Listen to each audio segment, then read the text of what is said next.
आज दादरा नगर हवेली दमन दीव जो स्थानीय चुनाव जो निकाय का रिजल्ट था, तो उसमें आज भारतीय जनता पार्टी ने एक तरह से क्लीन स्वीप कर दी है। मैं आपको आंकड़ा के तौर पे बताता हूं कि दमन और दीव की पहले मैं बात रखता हूं तो दमन में 15 नगर पालिका के वार्ड थे, वो 15 में से हम 14 जीते हैं। 16 जिला पंचायत की सीट थी, उसमें से हमने 15 जीती है। 16 सरपंच की सीट से उसमें हमने 15 जीते हैं। दीव में 8 जिला पंचायत की सीट का इलेक्शन था, हम 8 जीते हैं। वहाँ 2 बाई इलेक्शन सरपंच का था, वो भी हमने 2 जीते हैं। मतलब दीव हमने 100% हमने जीता है। उसी तर्ज पे हम सिलवासा की बात करते हैं नगर पालिका की, तो हमने 15 में से 15 सीटें जीती है नगर पालिका की। जो हमारे खानवेल और ग्रामीण की डिस्ट्रिक्ट पंचायत की बात करूँ तो 26 में से हमने 24 सीटें जीती हैं और सरपंच में हमने 26 में से हमने 16 सीट जीती है। इस प्रकार से हमने पूरे प्रदेश में एक प्रकार से भारतीय जनता पार्टी का भगवा का लहरा हमने लहराया है झंडा। तो मैं आज आपके माध्यम से हमारे जितने भी भारतीय जनता पार्टी के कार्यकर्ता जिन्होंने रात दिन मेहनत की है, उन सबको बहुत बहुत धन्यवाद करना चाहता हूँ। और ख़ास तौर पे हमारे जो केंद्रीय नेतृत्व है, हमारे आदरणीय यशस्वी प्रधानमंत्री जी माननीय नरेंद्र भाई मोदी जी, जिन्होंने इस छोटे से प्रदेश में 5 से 6 बार इस प्रदेश का दौरा किया और जिस तरह से विकास की यहाँ एक प्रकार की गंगा बहाई है, इस प्रकार से हमारे देश के यशस्वी प्रधानमंत्री जी ने इस प्रदेश को गिफ्ट के तौर पे दी है। जैसे कि मैं बात करूँ, हमारे प्रदेश के ही हमारे माननीय प्रशासक श्री प्रफुल्ल भाई पटेल जी ने अपने 9 साल के कार्यकाल में इतना विकास किया है कि हमने कभी नहीं तो 60 साल 70 साल में कहीं देखा, इतना विकास उन्होंने किया है। और मैं आज गर्व से कहता हूँ, ऐसी एक भी कोई कॉलेज ना हो बाकी हो इस प्रदेश में, इस कॉलेज ना हो। हेल्थ के बारे में तो आप बता सकते हैं कि नमो मेडिकल कॉलेज और नमो हॉस्पिटल, हमारे यहाँ मरोड़ में 1200 बेड का हॉस्पिटल, मतलब इस प्रकार की हेल्थ में और एजुकेशन में जिस प्रकार की यहाँ विकास हुआ, जिस प्रकार से यहाँ डेवलपमेंट हुए, मैं उसके लिए माननीय प्रशासक श्री प्रफुल्ल भाई पटेल जी का, हमारे देश के यशस्वी प्रधानमंत्री जी का और हमारे राष्ट्रीय अध्यक्ष जी का मैं इस मंच से दिल से बहुत बहुत आभार व्यक्त करता हूँ। जिस तरीके से आपने विकास की बात कही है और जो गिफ्ट आपने बोला है, साथ ही साथ जो आपने बोला है कि हेल्थ की सुविधा दी गई है, तो एक बार आप सिलवासा रिंग रोड पर बाइक एवं स्कूटी से चले जाइए, इतना धूल उड़ता है, लोग उससे तो बीमार होते ही है।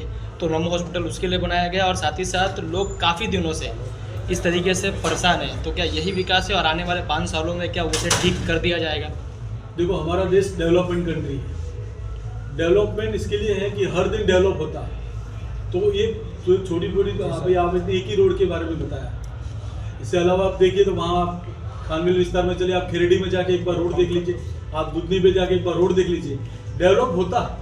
और ये सतत चलने वाली प्रक्रिया है, एक दिन ऐसा नहीं कि आज एक जगह पे डेवलप हो गया इसका मतलब वो बंद हो जाएगा, ये सतत चलने वाली प्रक्रिया है।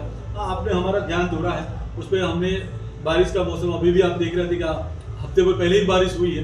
तो ये जैसे बारिश खत्म होगी, हमारे माननीय प्रशासक के काम में ये चीज़ है और हम उम्मीद करते हैं कि जल्द से जल्द इस काम भी हम पूरा करेंगे। भारतीय जनता पार्टी इतनी बड़ी पार्टी है, पहली बार ऐसा देखने को मिला कि पूरा चुनाव बीत गया, आज पहली बार चुनाव के बाद एक प्रेस कॉन्फ्रेंस हो रहा है। पब्लिक के मन में भी कई तरह सवाल थे कि ना तो भारतीय जनता पार्टी ने अपने कैंडिडेट की इस बार लिस्ट जारी की और ना ही प्रेस कॉन्फ्रेंस की, उसके लिए क्या कहना चाहेंगे? इसके लिए यही कहना चाहता हूँ, हमने हमारे विपक्ष को नींद में सोए हुए पकड़े हैं।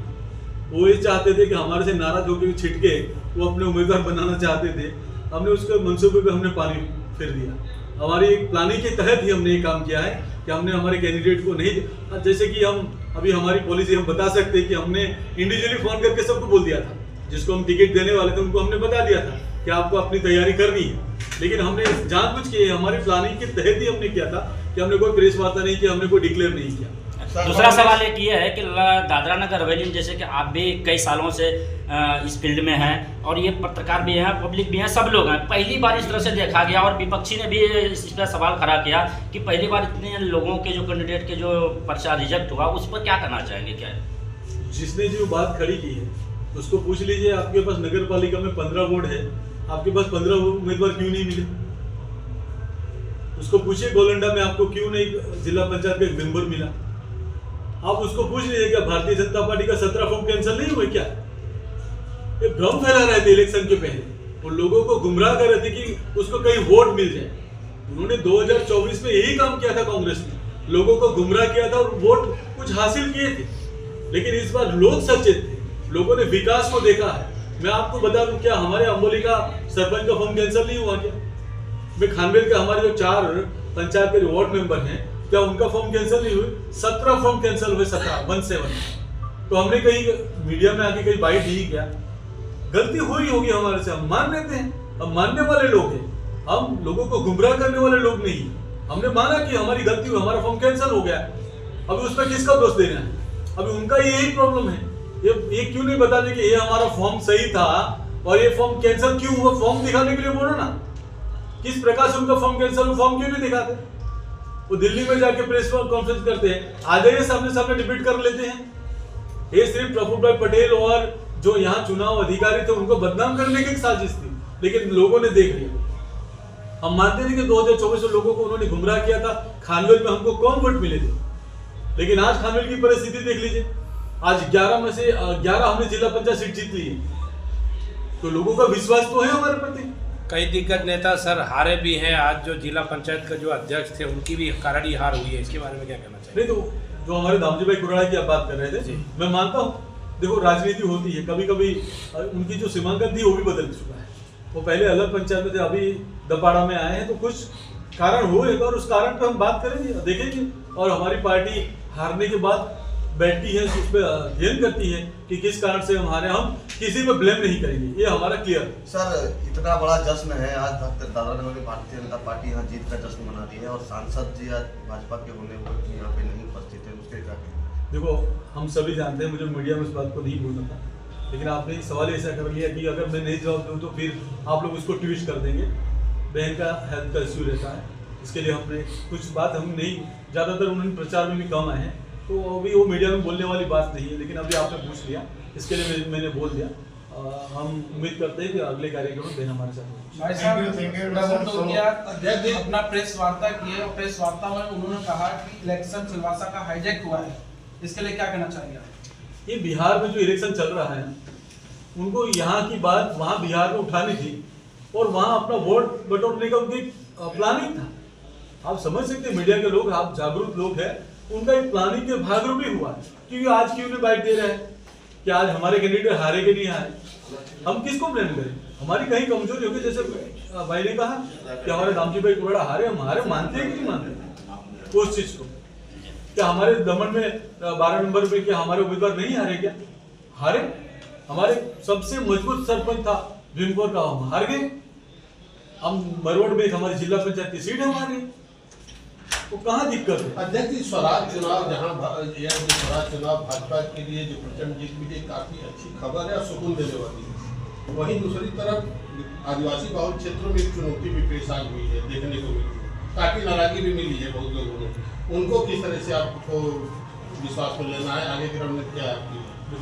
कांग्रेस ने सिर्फ आदिवासियों को उपयोगी किया है, वोट बैंक के रूप में ही उन्होंने उसका उपयोग किया है। आप देखिए, जब से हमारी सरकार केंद्र में आई, हम भगवान बिरसा मुंडा जी का हम जन्मोत्सव इतनी धूमधाम से मनाते हैं कि आप आदिवासियों को हम ये विश्वास दिलाने में हम श्योर हुए कि आप देखिए 11 में से 11 जो खानवी की बात कर रहे हैं, वो 11 से 11 हम जीत चुके हैं। आदिवासी को हम पे विश्वास, ये कुछ लोगों का स्टंट है, कुछ लोग हमको बदनाम करने की कोशिश करते हैं कि हमारे महामहिम राष्ट्रपति जी आदिवासी नहीं है क्या? भारतीय जनता पार्टी अगर सबसे अधिक किसी पे ध्यान देती है तो आदिवासी है और अनुसूचित जाति के लोगों पे ध्यान देती है। वो उनको अपने जो डेवलपमेंट के थ्रू कुछ से कुछ जो भी स्कीमें आती है प्रधानमंत्री जी की, उसमें खास तौर पे आदिवासी और अनुसूचित जाति के लोगों पे फोकस रहता है पार्टी का।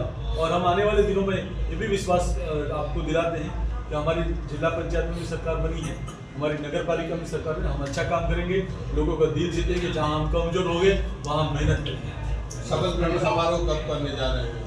ये सरकारी नोटिफिकेशन होता है, मुझे जहाँ तक नॉलेज है वो 18 तारीख लास्ट होती है, उसके बाद कुछ नहीं। दादरा नगर हवेली के जो चुनाव थे उसके रिઝલ્ટ આજે આવી ગયા છે। હું આ તબક્કે પહેલાં તો દીવ દમણ અને દાદરા નગર હવેલીની પ્રજાનો હૃદયથી હું આભાર વ્યક્ત કરું છું અને ખાસ કરીને અમારા ભારતીય જનતા પાર્ટીના દેવતુલ્ય કાર્યકર્તાનો પણ હું હૃદયથી આભાર વ્યક્ત કરું છું। રિઝલ્ટ 95% પણ વધારે નગરપાલિકા, જિલ્લા પંચાયત તેમજ સરપંચીઓની ચૂંટણીમાં જે આ પરિણામ મળ્યું છે એ અભૂતપૂર્વ છે. દેશના પ્રધાનમંત્રી માનનીય નરેન્દ્ર મોદી સાહેબના કુશળ નેતૃત્વ હેઠળ અહીં છેલ્લા 9 વર્ષની અંદર પ્રશાસક પ્રફુલ્લભાઈ પટેલના વરદ હસ્તે અકલ્પનીય કામ થયા છે.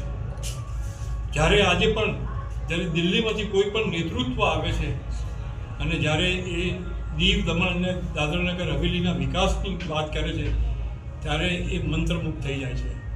આ તબક્કે હું પ્રશાસક શ્રી પ્રફુલ્લભાઈ પટેલનો જેટલો આભાર માનું એટલો ઓછો છે.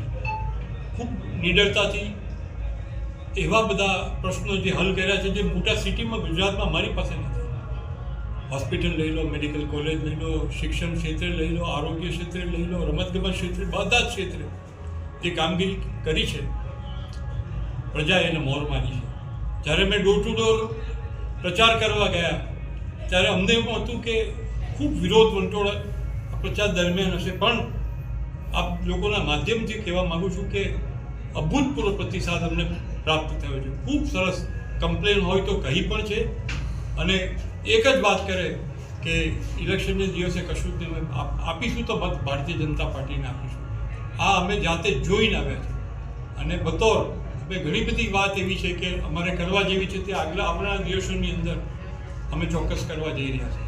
તો આ ક્ષણે પ્રધાનમંત્રીજીનો પણ જે પ્રકારે 13,000થી 15,000 કરોડના વિકાસના કાર્ય આ 3 સંઘ પ્રદેશની અંદર ચાલતા હોય તો હું માનું છું ત્યાં સુધી પ્રજાએ એને સાંભળ્યું છે અને પ્રજાએ આ વિકાસના કાર્યને એન્ડોર્સ કર્યા છે એવું કહીશ તો ખોટું નથી. દમણના અને દીવના સંસદ સભ્ય જ્યારથી ચૂંટાયા ત્યારથી રોજ દર અઠવાડિયે કંઈક નવું કંઈક વિષય લઈને તે આલોચના કરે. 1.5 વર્ષ થઈ ગયું. આજે અમનેથી જે પ્રચાર કરવા જતા હતા ત્યારે લોકોએ કહ્યું છે કે સિર્ફ વાતના વડા કરે છે, બાકી કંઈ થયું નથી. અને આજે કોઈ વસ્તુ આજે વિકાસ જ્યારે કરવો હોય તો એને પેપરમાં આપીને રોજે રોજ એને વાગોડિયા કરવાની કોઈ મતલબ નથી. કામ એક પણ કામ થયું હોય તો બતાવો. પ્રજા સારી રીતે ઓળખી ગઈ છે અને લોકસભાની અંદર જે ભૂલ પ્રજાથી થઈ છે આ વખતે સામે ચાલીને કીધું કે અમે ભૂલને સ્વીકારી લઈએ છીએ અને ભારતીય જનતા પાર્ટીને મત આપે છે. અને આજે જે આ પરિણામ આવ્યું છે એ આ વિકાસના અનેક કાર્યથી આવ્યું છે. શાંતિ, સલામતી આ બહુ મોટો વિષય છે જે માનનીય પ્રશાસક પ્રફુલ્લભાઈ પટેલે દરેક ઉદ્યોગકારથી માંડીને જાહેર જીવનમાં આજે નમો પથની અંદર બેન દીકરીઓ રાતે 12-1 વાગ્યા સુધી હરી ફરી શકે એકલા. આનાથી બીજું શું જોઈએ? તો આ ક્ષણે માનનીય વડાપ્રધાન નરેન્દ્ર મોદી સાહેબ અને આપણા પ્રશાસક પ્રફુલ્લભાઈ પટેલનો હું જેટલો આભાર વ્યક્ત કરું એટલો ઓછો છે. ये सर मैं एक आखिरी प्रश्न, लोकतंत्र में मताधिकार एक संवैधानिक अधिकार है. सभी लोग चाहते हैं कि मैं अपने मताधिकार का प्रयोग करूं, लेकिन 1/3 जनता दादरा नगर हवेली में अपने मतदान से वंचित रह गई है. उनमें निराशा है, हताशा है. उनको किस तरह से आप क्या सुकून देना चाहेंगे, क्या संतुष्ट करना चाहेंगे? देखिए, वहाँ बहुत सारे इश्यू वहाँ पर वो लोग चला रहे हैं.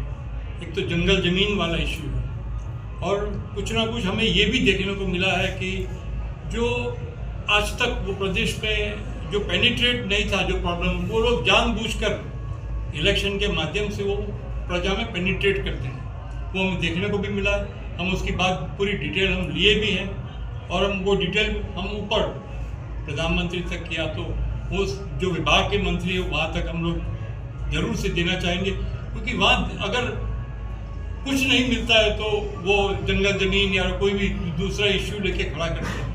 तो उसके लिए सरकार बैठी है और अभी भी कुछ ही गांव में है, पूरी जनता नहीं है. पूरी जनता को तो जंगल ज़मीन का कायदा मालूम भी नहीं, पर कुछ लोग हैं जो इश्यू को खड़ा किए और वो इश्यू को आगे बढ़ाते जा रहे हैं. तो ऐसा मेरा स्पष्ट रूप से मानना है आने वाले दिन में जो हो सकता है वो पूरा हम लोग उस पर ध्यान देके आगे बढ़ेंगे.